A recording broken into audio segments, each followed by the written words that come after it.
Hola amigos, ¿qué tal? Les habla Glaus hoy. Si nos ponemos a analizar en los últimos 23 años, desde el año 2000, América Latina ha experimentado política y socialmente un fenómeno, un giro hacia las izquierdas en sus gobiernos, imponiendo a gobernantes de ideología comunista a través primero de estallidos sociales promovidos por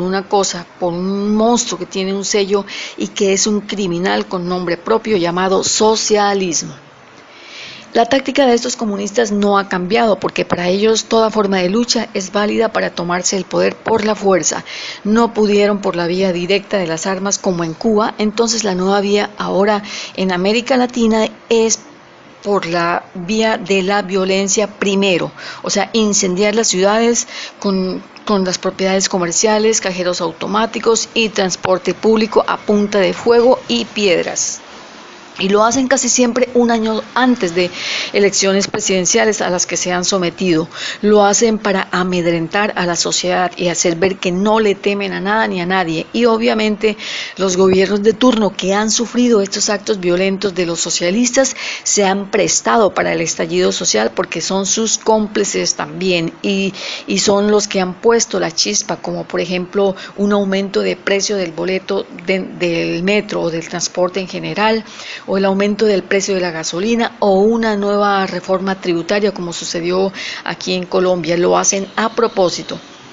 Y luego viene la segunda amenaza cuando ya quedan pocos días para elegir presidente, diciendo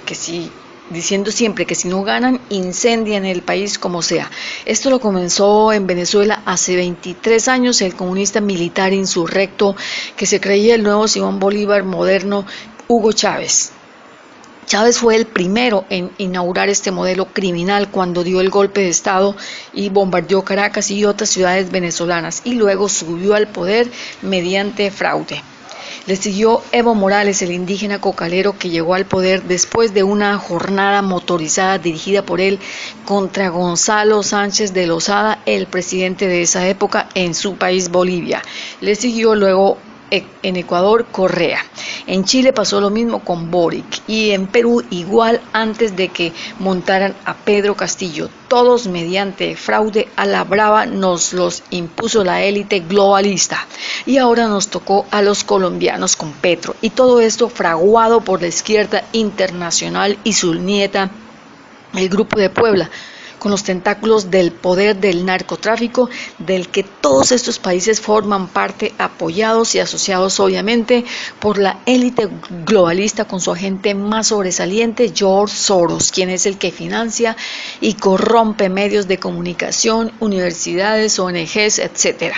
Pero todo esto que yo expongo es para decir que frente a esta realidad casi desconocida por muchos, nosotros los patriotas de verdad debemos unirnos, los ciudadanos civiles y militares, religiosos, etcétera, porque no se trata ya de izquierdas ni de derechas, se trata de defender y luchar por nuestra libertad,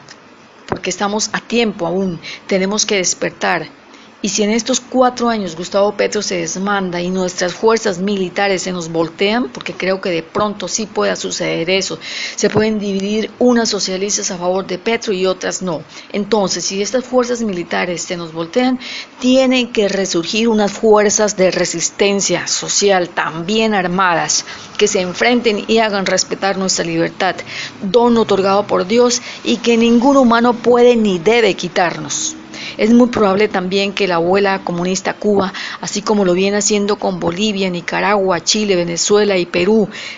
entre más de lleno, más de frente a asesorar a su amigo y pupilo Gustavo Petro, y pronto veamos como en Perú, que aconsejado el sombrerudo Castillo por Raúl Castro, tiene ya creadas unas milicias de colectivos de malhechores a sueldo para enfrentar las protestas de los ciudadanos. Les golpean, los insultan, etcétera. Todo esto porque el mismo Congreso, la oposición, le ha tumbado 5 gobiernos con acción política allá en Perú a Castillo. Estos colectivos armados los posee también Venezuela por consejo de Cuba, como los tienen ellos allá. Entonces nosotros los colombianos no tenemos que esperar que estos grupos aparezcan, tenemos que estar pilas, tenemos que estar pendientes de los pasos de Gustavo Petro, de escuchar lo que dicen los militares, lo que dicen María Fernanda Cabal, Paloma Valencia, Miguel Uribe, el mismo Álvaro Uribe Vélez, porque son los únicos en oposición verdadera. Y debemos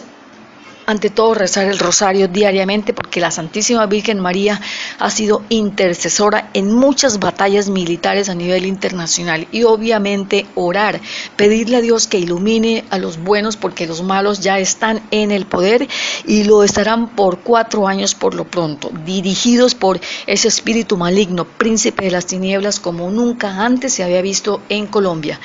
Todos en pie de lucha, porque somos más de 12 millones que votamos en contra de Petro y solo son 8 millones y medio